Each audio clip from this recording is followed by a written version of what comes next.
Welcome back to A Moment in History. I'm Seth Udinsky. In tonight's segment, let's go back to perhaps the most crucial period in American history. To understand the significance of historical events, we must never hyper-focus on important events such that we miss what led to and followed them. Tonight, let's explore one such event, a process that took place immediately after the American Civil War. Now, in order for the country to heal after its most bloody war, the rebel states needed to be readmitted back into the Union.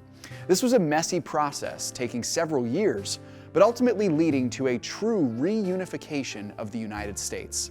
Let's explore that reunion of America after the Civil War. The South officially surrendered on April 9, 1865 at Appomattox Courthouse. Interestingly enough, it was several months before the last Confederate soldiers laid down their arms. Now, remember, in the 1860s, news traveled much slower than it does today, and for many Confederates in the wilderness, there was no access to the recently invented telegram messaging system, so messages often took days to be delivered. There is speculation that the last Confederate soldiers to surrender did not do so until the summer of 1866. But at any rate, the war was over, and for the North, those who had once been their countrymen and then enemies of war now had to somehow return to a relationship of fellow countrymen. Abraham Lincoln encouraged both fair punishment of the rebels for what they had done, while also a spirit of grace for welcoming them back into the Union. Jefferson Davis, meanwhile, was captured and held as a prisoner of war for 2 years. Under Andrew Johnson's leadership, which was oftentimes foolish, Southern states began to be readmitted back into the Union in the years immediately following the war.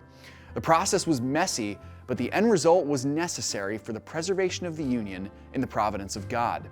South Carolina, the first state to secede back in 1860, rejoined the country in 1865. In 1866, Tennessee rejoined the nation.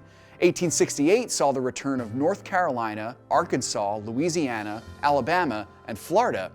And in 1870, Texas, Georgia, Mississippi, and Virginia, the home state of the Confederacy's capital and its Supreme General Robert E. Lee, all returned to the United States. Thanks so much for joining me once again for A Moment in History.